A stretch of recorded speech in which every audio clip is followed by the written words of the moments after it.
Welcome to The Explainer. Today, we're diving deep into the world of extreme luxury, not just to look at the pretty things, but to understand the incredible psychology behind items that are so desirable they seem, well, impossible to own.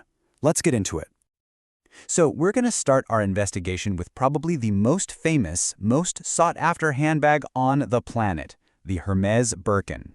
Here's the thing, you can't just walk into a store and buy one. So why is that? What is really going on here? If you even manage to ask, this is pretty much what you're going to hear. A 3 to 5 year wait. Instantly, right there, the bag stops being just a product. It becomes this unattainable prize. And that creates this intense psychological pull that just makes you want it even more. And look at that price. $40,000 is the starting point, and that's if you're lucky enough to be offered one. Some of the rarer versions, they sell for hundreds of thousands. It's this 1-2 punch of a crazy price tag and an impossible wait that builds this powerful myth around the bag. Okay, but this is where the official story starts to get a little fuzzy.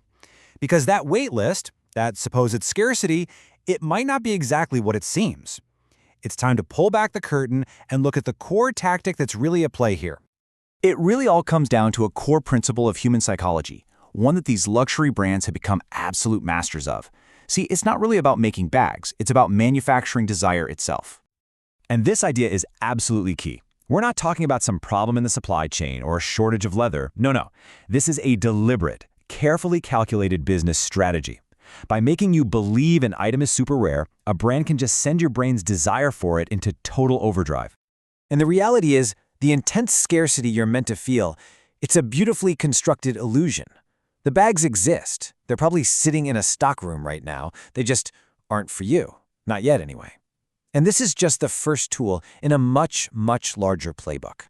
Right, so manufactured scarcity is just the opening move. To really understand how these brands create such an insane level of desire, we have to break down their entire psychological playbook, tactic by tactic. The first one is all about shifting the balance of power. It's called information asymmetry. Basically, by keeping you in the dark about price or what's in stock, the brand forces you to come to them, to ask, to prove yourself. Suddenly, you're not just a customer anymore, you're an applicant. Just think about it. You walk into a store like Prada, and nothing has a price tag. There are no names on the items. It feels confusing, right? That's on purpose. It's not bad customer service. It's a brilliant strategy. It guarantees that the sales associate is in complete control of the conversation, and you're always playing catch-up. Okay, tactic number 2 goes deep into our primal brain. See, at our core, we're all pack animals. We have this fundamental need to belong, to be part of a tribe. And you better believe brands are experts at exploiting this. They're not selling you a product, they're selling you membership into an exclusive club. Van Cleef & Arpels is an absolute masterclass in this. They get their bracelets onto the wrists of the biggest celebrities in the world, people like Drake and the Kardashians. That sends a powerful signal. Buying one of their bracelets isn't just buying jewelry, it's your ticket into that high-status group. They even encourage stacking them, wearing multiple at once, to show everyone you're a fully committed member of the tribe. This next one is subtle but so powerful. It's called perception hacking. Your brain uses all these little shortcuts to figure out what something is worth, and luxury brands know exactly how to game them. The heavy weight of a watch, the specific smell of the leather in a store, the way the light hits a diamond on a display, it's all part of a sensory orchestra designed to make you feel that an insane price is totally justified. I mean, check this out. Take the Rolls-Royce Cullinan. Underneath all that polish, it's fundamentally a BMW. Same parent company, its engine is based on a BMW's design. But through all the fancy finishings, that flawless sensory experience, and just immense brand power, it sells for over 5 times the price. That, right there, is perception hacking in action. And you know what? They hack our perception of price too. It's a classic move. Brands will introduce an outrageously expensive item, something almost no one will buy, just to act as a price anchor. And all of a sudden, their standard products, which are still incredibly expensive, start to feel, well, almost reasonable by comparison. And that's where they make most of their sales, right in that sweet spot in the middle. So, you might be sitting there thinking, okay, is this all just one big psychological game? Is there any real tangible value behind these massive price tags, or is it all just a masterfully crafted illusion? Well, the answer is, it's complicated, because the craftsmanship is absolutely undeniable. We're talking about a single, highly trained artisan spending between 18 and 24 hours meticulously hand-stitching one bag. They use this special saddle stitch that can't be replicated by a machine. They select only the absolute best lever. The artistry is 100% real.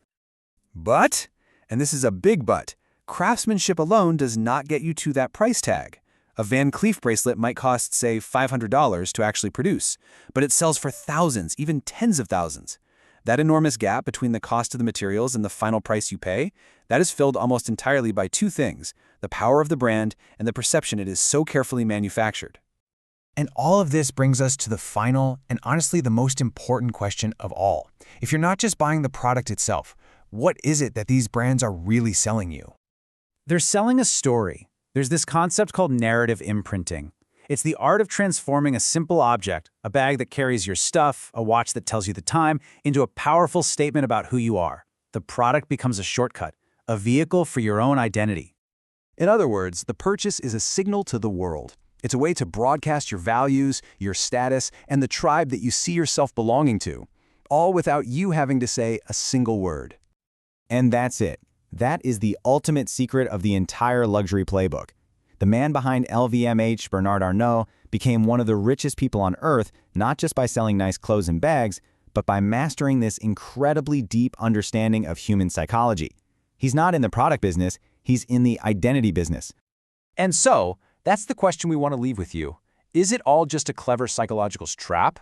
Or is it a price worth paying for incredible artistry, for status, and for a piece of an identity? Now that you can see the game being played, well, you get to decide.